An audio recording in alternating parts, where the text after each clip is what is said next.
नमस्कार, मैं हूं पूजा। बिहार न्यूज में आपका स्वागत है। आज है 4 दिसंबर, दिन गुरुवार। खबरों की ओर बढ़ने से पहले एक नजर आज की सुर्खियों पर। बिहार के लिए वित्त विभाग ने 91,000 करोड़ का अनुपूरक बजट किया पेश। शिक्षा और रोजगार पर दिया गया जोर। वृद्धजन पेंशन योजना के लिए आवंटित किए गए 1885 करोड़। पशुजन्य उत्पादों में बिहार ने बनाई बढ़त। राष्ट्रीय औसत की तुलना में बिहार की वृद्धि रही बेहतर। प्रति व्यक्ति उपलब्धता में भी हुई बढ़ोतरी। रेलवे स्टेशनों पर अब लगेज जांच होगी सख्त। मार्च तक ये प्रक्रिया होगी शुरू। स्टेशनों पर लगाई जाएंगी इलेक्ट्रॉनिक लगेज मशीनें। ई अटेंडेंस गड़बड़ी पर अब शिक्षक होंगे बर्खास्त। प्रधानाध्यापक की नौकरी पर भी मंडरा सकता है खतरा। बिना अनुमति अनुपस्थित रहने पर कटेगा वेतन। बिहार में 19 नए केंद्रीय विद्यालयों की स्थापना को मिली मंजूरी। कुल विद्यालयों की संख्या हुई 72। 16 जिलों में खोले जाएंगे ये स्कूल। बिहार में 19 दिसंबर से होगा मौसम में बदलाव। 15 दिसंबर तक नहीं पड़ेगी कड़ाके की ठंड। अगले 4 से 5 दिनों तक मौसम रहेगा स्थिर। साउथ अफ्रीका ने भारत में मैच जीत कर रचा इतिहास। मार्करम के शतक ने दिलाई अफ्रीका को जीत। भारत का बड़ा स्कोर रहा बेअसर। चलिए अब बढ़ते अब तक की 25 बड़ी खबरों की ओर विस्तार से। एसबीआई में 996 पदों पर भर्तियां हुई शुरू। स्टेट बैंक ऑफ इंडिया ने मैनेजर, डिप्टी मैनेजर और अन्य पदों के लिए भर्तियां निकाली है। कुल 996 पदों में वीपी हेल्थ के लिए 506, एवीपी हेल्थ के लिए 206 और कस्टमर रिलेशनशिप एग्जीक्यूटिव के लिए 284 पद शामिल है। आवेदन recruitment.sbi.bank.in पर किया जा सकता है। कॉन्ट्रैक्ट 5 साल का होगा, जिसे 4 साल तक बढ़ाया जा सकता है। योग्य उम्मीदवारों के पास संबंधित क्षेत्र में 6 साल का अनुभव और आवश्यक शैक्षिक योग्यता होनी चाहिए। आवेदन फीस यूआर, ईडब्ल्यूएस या फिर ओबीसी के लिए 750 रुपए, तो वहीं एससी, एसटी व पीडब्ल्यूबीडी के लिए निःशुल्क है। आयु सीमा 20 से 42 वर्ष है। 1 मई 2025 के हिसाब से चयन शॉर्टलिस्टिंग और इंटरव्यू से होगा। फीस जमा करने की अंतिम तिथि 23 दिसंबर 2025 है। बिहार के लिए वित्त विभाग ने 91,000 करोड़ का अनुपूरक बजट किया पेश। बिहार विधानसभा में वित्त विभाग ने बुधवार को 91,717.11 करोड़ रुपए का द्वितीय अनुपूरक बजट पेश किया। इसमें सामाजिक सुरक्षा, आधारभूत संरचना, शिक्षा और रोजगार पर जोर दिया गया। मुख्यमंत्री वृद्धजन पेंशन योजना के लिए 1885 करोड़ रुपए, पथ निर्माण विभाग के लिए 861 करोड़ रुपए और स्टूडेंट क्रेडिट कार्ड योजना के लिए 800 करोड़ रुपए आवंटित किए गए हैं। बजट का उद्देश्य वरिष्ठ नागरिकों को पेंशन उपलब्ध कराना, सड़कों का निर्माण और मरम्मत तथा युवाओं को उच्च शिक्षा और रोजगार में समर्थन देना है। वार्षिक स्कीम मद स्थापना व्यय और केंद्रीय क्षेत्र स्कीम मद का भी प्रावधान शामिल है। रेलवे स्टेशनों पर अब लगेज जांच होगी सख्त। भारतीय रेलवे यात्रियों की सुरक्षा और व्यवस्था सुधारने के लिए एयरपोर्ट जैसी लगेज चेकिंग प्रणाली लागू करने जा रहा है। पूर्व मध्य रेलवे मार्च तक पटना जंक्शन, राजेंद्र नगर, पाटलिपुत्र, दानापुर, आरा, बक्सर, पटना साहिब और बिहार शरीफ में सामान की वजन जांच शुरू करेगा। स्टेशनों पर इलेक्ट्रॉनिक लगेज मशीनें लगाई जाएंगी और तय सीमा से अधिक वजन या बड़े आकार का सामान होने पर अतिरिक्त शुल्क और बुकिंग चार्ज का 6 गुना तक जुर्माना वसूला जा सकेगा। यात्रियों को प्लेटफॉर्म में प्रवेश व निकास के समय सामान की जांच करानी होगी। ई अटेंडेंस गड़बड़ी पर अब शिक्षक होंगे बर्खास्त। बिहार शिक्षा विभाग ने सरकारी स्कूलों में फर्जी ई अटेंडेंस पर कड़ी कार्रवाई का निर्णय लिया है। अब किसी भी तरह की गड़बड़ी पाए जाने पर संबंधित शिक्षक और प्रधानाध्यापक दोनों को सेवा से बर्खास्त किया जा सकता है। जिला स्तर पर बनाई गई मॉनिटरिंग सेल दिसंबर से शिक्षकों की उपस्थिति की रियल टाइम निगरानी करेगी। बिना अनुमति अनुपस्थित रहने पर स्पष्टीकरण और वेतन भी कटौती होगी। विभाग ने सभी बीईओ को सख्त मॉनिटरिंग के निर्देश दिए हैं। शिक्षण कार्य की निगरानी टैबलेट से की जाएगी, जिसका पायलट प्रोजेक्ट 5 स्कूलों में सफल रहा है। वहीं तबादले पारदर्शी गाइडलाइन के आधार पर किए जा रहे हैं। बिहार में जल्द बनेगा नया पावर प्लांट। बिहार में बिजली उत्पादन को बड़ा बढ़ावा देने के लिए बरौनी थर्मल पावर स्टेशन में 800 मेगावाट की अल्ट्रा सुपर क्रिटिकल यूनिट लगाने की तैयारी अंतिम चरण में है, जिससे अगले 4 वर्षों में उत्पादन शुरू होने की उम्मीद है। भूमि उपलब्ध होने पर 1000 मेगावाट की एक और बड़ी इकाई भी लग सकती है और यहां से मिलने वाली पूरी बिजली बिहार को ही दी जाएगी। पुरानी 110 मेगावाट इकाइयों के बंद होने के बाद आधुनिक यूनिट लगाने का निर्णय लिया गया। लगभग 7000 करोड़ रुपए की लागत वाली यह परियोजना राज्य का सबसे बड़ा पावर निवेश साबित हो सकती है। पशुजन्य उत्पादों में बिहार ने बनाई बढ़त। बिहार ने 2024-25 में पशुजन्य उत्पादों में ऐतिहासिक उपलब्धि हासिल की है। राज्य ने अंडा उत्पादन में 9.99% की वार्षिक वृद्धि के साथ देश में पहला स्थान, तो वहीं दूध में 4.24% वृद्धि के साथ छठा और मांस में 4.03% की वृद्धि के साथ 9वां स्थान प्राप्त किया है। राष्ट्रीय औसत की तुलना में बिहार की वृद्धि बेहतर रही है और प्रति व्यक्ति उपलब्धता भी बढ़ी है, जिसमें दूध 285 ग्राम प्रति व्यक्ति, अंडा 29 और मांस 3.27 किलोग्राम प्रति वर्ष बढ़ा है। मत्स्य उत्पादन में भी उल्लेखनीय वृद्धि हुई है, जिससे बिहार 2013-14 के 9वें स्थान से 2023-24 में चौथे स्थान पर पहुंच गया है। ये पशुपालन आधारित अर्थव्यवस्था और ग्रामीण आय के लिए सकारात्मक संकेत है। बिहार में कई आईएएस अधिकारियों को मिला बड़ा प्रमोशन। बिहार में भारतीय प्रशासनिक सेवा के कई अधिकारियों को बड़े पैमाने पर प्रमोशन दिया गया है। 27 अधिकारियों को विशेष सचिव वेतन स्तर 13 में और 16 अधिकारियों को अपर सचिव वेतन स्तर 12 में प्रमोशन मिला है। इसमें कई जिलों के जिला अधिकारी जैसे कि भागलपुर के नवल किशोर चौधरी, मुजफ्फरपुर के सुब्रत कुमार सेन, पश्चिम चंपारण के धर्मेंद्र कुमार, बांका के नवदीप शुक्ला, मधुबनी के आनंद शर्मा और जमुई के नवीन शामिल है। कोसी प्रमंडल के आयुक्त राजेश कुमार और बिहार शिक्षा परियोजना के निदेशक मयंक वड़वड़े को भी उच्च प्रशासन ग्रेड में प्रमोशन दिया गया है। पीएमओ और केंद्रीय बोर्डों के वरिष्ठ पदों पर भी प्रमोशन लागू होगा, जो 1 जनवरी 2026 से प्रभावी होगा। बिहार में 19 नए केंद्रीय विद्यालयों की स्थापना को मिली मंजूरी। केंद्र सरकार ने बिहार में 19 नए केंद्रीय विद्यालयों की स्थापना को मंजूरी दी है, जिससे राज्य में कुल केवी की संख्या 72 हो जाएगी। 16 जिलों में ये स्कूल खोले जाएंगे, जिनमें पटना, नालंदा और मधुबनी में 2-2 तथा अन्य जिलों में 1-1 विद्यालय होगा। राज्य सरकार ने इसके लिए निःशुल्क जमीन और अस्थायी भवन उपलब्ध कराए हैं और ये कदम न केवल शिक्षा की गुणवत्ता सुधारने में मदद करेगा, बल्कि सुरक्षा बलों और स्थानीय आबादी की शिक्षा की चिंता को भी दर्शाता है। राजधानी पटना में केवी 5 से बढ़कर 7 होंगे और ये फैसला बिहार में तालीमी विकास और प्रशासनिक भरोसे का संदेश देता है। बिहार के स्कूलों का 2026 अवकाश कैलेंडर हुआ जारी। साल 2026 के लिए बिहार शिक्षा विभाग ने स्कूलों का अवकाश कैलेंडर जारी किया है और रविवार सहित कुल 75 और रविवार छोड़कर 65 दिनों की छुट्टियां होंगी। सबसे लंबी छुट्टी दिवाली व छठ पर 10 दिनों की है, दुर्गा पूजा पर 6 दिन, होली पर 2 दिन, जबकि मकर संक्रांति, बसंत पंचमी, रक्षाबंधन, रामनवमी इत्यादि प्रमुख त्योहारों पर 1-1 दिन का अवकाश रहेगा। ग्रीष्मकालीन अवकाश 20 दिन और शीतकालीन अवकाश 7 दिनों का होगा। कुछ जयंती वाले दिनों में शिक्षकों को उपस्थिति देने होगी। विभाग ने निर्देश दिया है कि सभी स्कूल इसी कैलेंडर का पालन करेंगे और अवकाश के दौरान गृह कार्य देना अनिवार्य होगा। पुलिस इंफ्रास्ट्रक्चर के विकास के लिए 27 करोड़ की परियोजनाएं हुई स्वीकृत। बिहार सरकार ने नवादा, समस्तीपुर और लखीसराय में पुलिस इंफ्रास्ट्रक्चर के विकास के लिए 27.57 करोड़ रुपए की परियोजनाओं को मंजूरी दी है। नवादा के नरहट थाना में 12 एकल और 6 समूह आवास, समस्तीपुर में अनुसूचित जाति व जनजाति एवं महिला थाना का संयुक्त भवन, फर्नीचर और आधारभूत संरचना तथा लखीसराय पुलिस लाइन में 300 बेड के बैरक का निर्माण शामिल है। उप मुख्यमंत्री और गृह मंत्री सम्राट चौधरी ने कहा कि इन परियोजनाओं से पुलिस आवासीय सुविधाओं में सुधार होगा और कानून व्यवस्था और न्यायिक प्रक्रिया और प्रभावी बनेगी। निर्माण कार्य जल्द शुरू होगा। 5 दिसंबर को होगा पटना पुस्तक मेले का भव्य उद्घाटन। बिहार में 41वें पटना पुस्तक मेला का उद्घाटन 5 दिसंबर को गांधी मैदान में होगा, जिसमें मुख्यमंत्री नीतीश कुमार और उप मुख्यमंत्री सम्राट चौधरी शामिल होंगे। यह मेला 5 से 16 दिसंबर तक चलेगा और मेले में दुनिया के सबसे महंगे ग्रंथ मैं की प्रदर्शनी, कथाकार अवधेश प्रीत और शायर कासिम खुर्शीद को समर्पित क्षेत्र, 300 से अधिक नए कार्यक्रम, राष्ट्रीय मुशायरा, कवि सम्मेलन, स्वास्थ्य संवाद और सिनेमा फेस्टिवल होंगे। 200 स्टॉल में प्रमुख प्रकाशक शामिल है। बच्चों और छात्रों के लिए विशेष प्रवेश व्यवस्था, गतिविधि क्षेत्र और भवन भारतीय ऋषियों आचार्यों के नाम पर है। बिहार के छात्रों को एयर इंडिया ने दी छूट।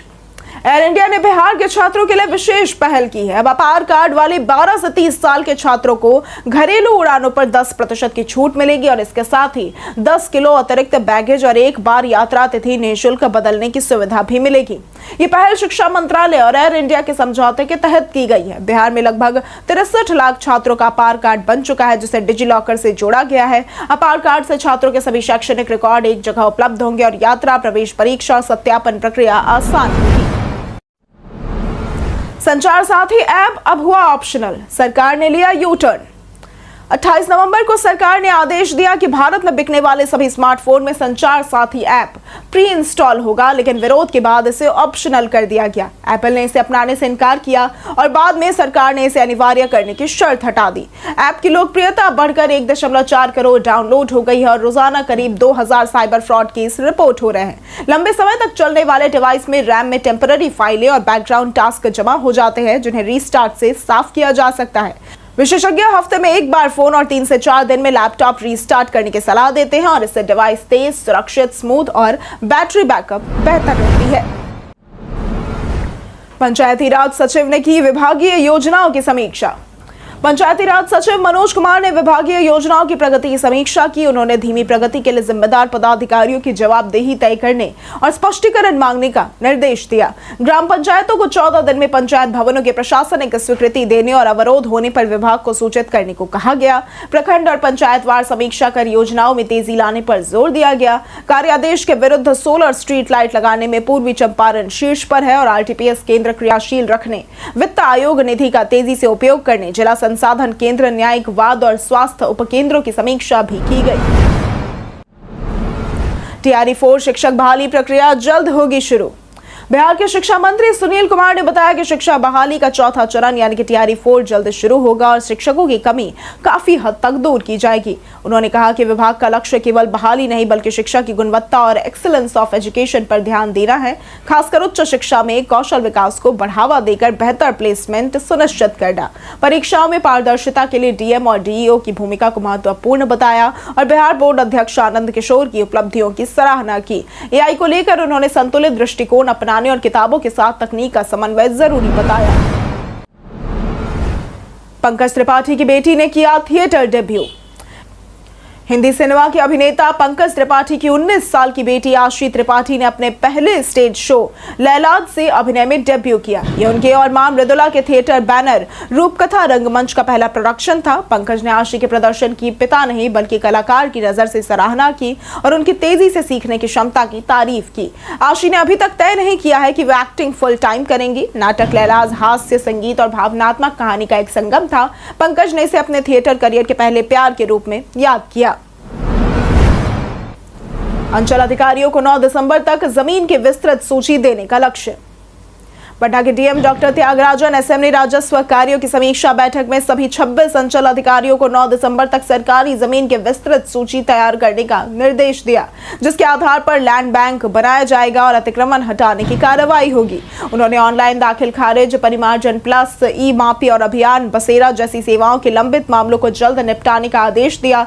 लोक शिकायत निवारण से जुड़े मामलों की जांच 1 सप्ताह में पूरी कर रिपोर्ट देने को कहा और लापरवाही पर सख्ती की चेतावनी दी। बैठक में भूमि सुधार समाहर्ता और सभी सीईओ भी जुड़े थे। बिहार में 19 दिसंबर से होगा मौसम में बदलाव। इस बार बिहार में 15 दिसंबर तक कड़ाके की ठंड नहीं पड़ेगी। अधिकतम तापमान 22 से 24 डिग्री सेल्सियस के बीच रहने की संभावना है। 19 दिसंबर से मौसम में बदलाव के साथ ठंड बढ़ सकती है।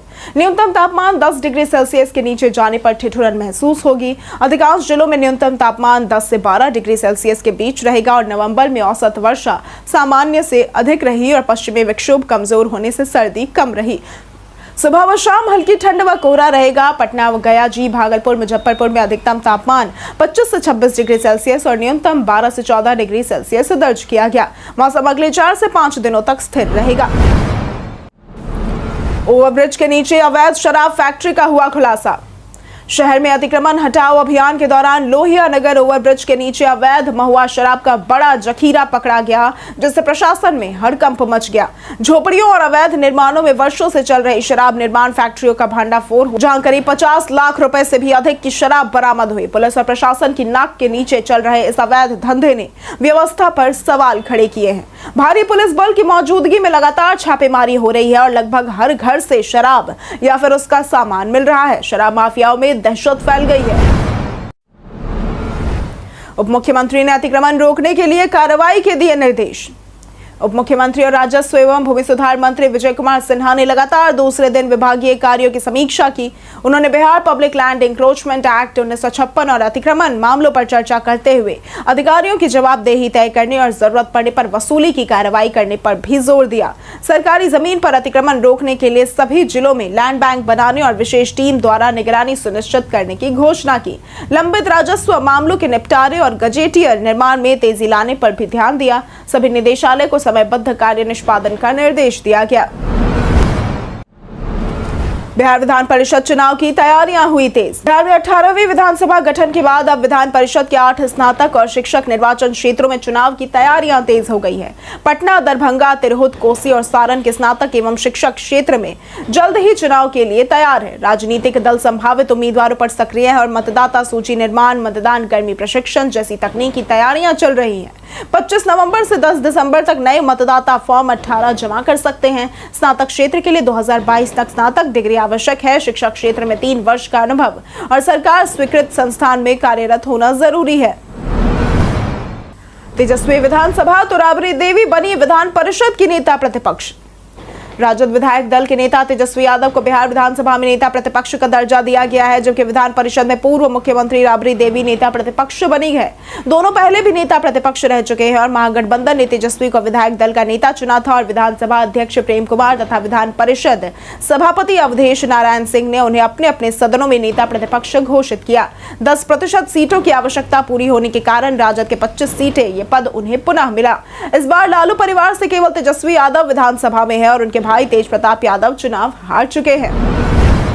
साउथ अफ्रीका ने भारत में मैच जीतकर रचा इतिहास। रायपुर के Shaheed Veer Narayan Singh international cricket stadium में खेले गए दूसरे वनडे में भारत ने पहले बल्लेबाजी करते हुए 5 विकेट पर 358 रन बनाए। ऋतुराज गायकवाड़ और विराट कोहली ने शतक जमाए, जबकि कप्तान केएल राहुल ने अर्धशतक लगाया। बड़े लक्ष्य के बावजूद साउथ अफ्रीका ने शानदार बल्लेबाजी की।